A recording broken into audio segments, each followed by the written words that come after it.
Health ടിപ്സിലേക്ക് എൻ്റെ എല്ലാ പ്രിയ സുഹൃത്തുക്കൾക്കും ഒരിക്കൽ കൂടി സ്വാഗതം. ഇന്ന് ഞാനിവിടെ പറയുവാൻ പോകുന്നത് പ്രമേഹം അഥവാ ഡയബറ്റീസ് എന്ന അസുഖത്തെക്കുറിച്ചിട്ടാണ്. ഇന്ന് മലയാളികളുടെ ഇടയിൽ കണ്ടുവരുന്ന ഒരു പ്രധാന ജീവിതശൈലി രോഗമാണ് പ്രമേഹം. പല പഠനങ്ങളും സൂചിപ്പിക്കുന്നത് ഏതാനും വർഷങ്ങൾക്കുള്ളിൽ ലോകത്തിൽ രോഗങ്ങൾ മൂലമുണ്ടാകുന്ന മരണങ്ങളിൽ പ്രധാന ഒന്നായി മാറും പ്രമേഹം എന്നാണ്. ആദ്യമായി എന്താണ് പ്രമേഹം എന്ന് നോക്കാം. നമ്മുടെ ശരീരത്തിലെ പാൻക്രിയാസ് എന്ന അവയവമാണ് ശരീരത്തിന് ആവശ്യമായ ഇൻസുലിൻ ഉൽപ്പാദിപ്പിക്കുന്ന ഫാക്ടറി.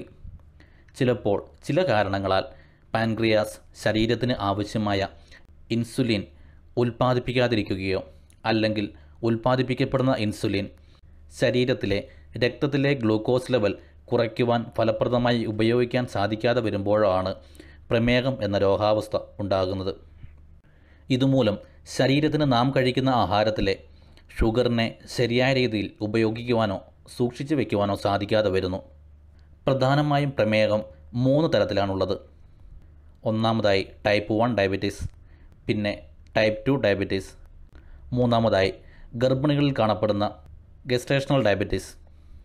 ടൈപ്പ് 1 ഡയബറ്റീസ് പ്രധാനമായും പാരമ്പര്യമായി വരുന്ന ഒരു രോഗമാണ്. ഇത് പൂർണ്ണമായും ചികിത്സിച്ച് ഭേദമാക്കുവാൻ സാധിക്കില്ല. എന്നാൽ ജീവിതശൈലി മാറ്റങ്ങളിലൂടെയും ചില മെഡിക്കേഷനുകളുടെയും ചിട്ടയായ വ്യായാമത്തിൻ്റെയും സഹായത്തോടെ നിയന്ത്രിച്ച് നിർത്തുവാൻ സാധിക്കും. ടൈപ്പ് 2 ഡയബറ്റീസ് ആണ് സാധാരണയായി കോമണായി കാണപ്പെടുന്ന ഒന്ന്.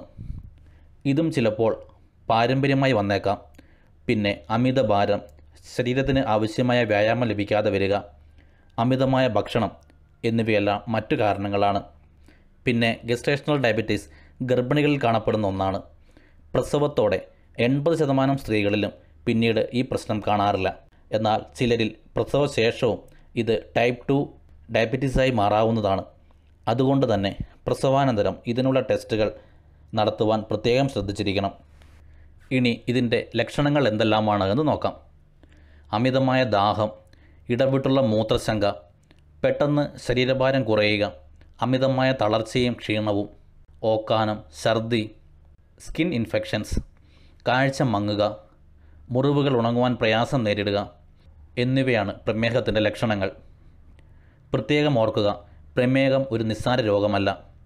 തുടക്കത്തിൽ വലിയ പ്രയാസങ്ങൾ അനുഭവപ്പെടില്ലെങ്കിലും ക്രമേണ ഇത് നമ്മുടെ ശരീരത്തിലെ പ്രധാന അവയവങ്ങളായ ഹൃദയം, കിഡ്നി, രക്തധമനികൾ, കണ്ണുകൾ എന്നിവയുടെയൊക്കെ പ്രവർത്തനത്തെ ബാധിക്കുകയും നില ഗുരുതരമായി തീരുകയും ചെയ്യാം.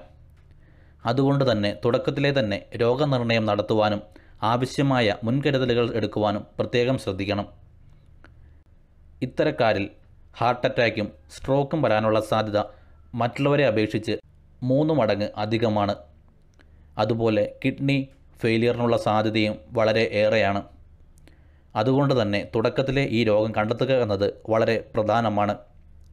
ഇതിനായി വളരെ എളുപ്പത്തിൽ ചിലവ് കുറഞ്ഞ ബ്ലഡ് ടെസ്റ്റ് ഇന്ന് ലഭ്യമാണ്. ഏതു തരത്തിലുള്ള പ്രമേഹം ആണ് എന്നതിനെ അടിസ്ഥാനമാക്കി മെഡിക്കേഷനുകളും ആവശ്യമെങ്കിൽ ഇൻസുലിൻ കുത്തിവയ്പ്പുകളും ഡോക്ടർമാർ സാധാരണയായി നിർദ്ദേശിക്കാറുണ്ട്. ഇത് പൂർണ്ണമായും ചികിത്സിച്ച് ഭേദമാക്കുവാൻ സാധിക്കുന്ന ഒന്നല്ല എന്ന് അറിഞ്ഞിരിക്കുക.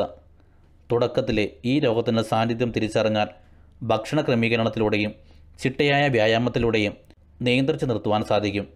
അങ്ങനെ ശരീരത്തിലെ മറ്റ് പ്രധാന അവയവങ്ങളെ ഈ രോഗം ബാധിക്കുന്നത് ഒരു പരിധിവരെ തടയുവാനും സാധിക്കും. പ്രമേഹത്തെക്കുറിച്ചുള്ള ഈ വീഡിയോ നിങ്ങൾക്ക് ഉപകാരപ്രദമെന്ന് തോന്നുന്നുവെങ്കിൽ നിങ്ങളുടെ സുഹൃത്തുക്കൾക്ക് വേണ്ടിയും പ്രിയപ്പെട്ടവർക്ക് വേണ്ടിയും ഷെയർ ചെയ്യുവാനും ലൈക്ക് ചെയ്യുവാനും മടിക്കരുത്. കൂടുതൽ പുതിയ വീഡിയോകൾക്കായി ചാനൽ സബ്സ്ക്രൈബ് ചെയ്യൂ. Thank you for watching this video.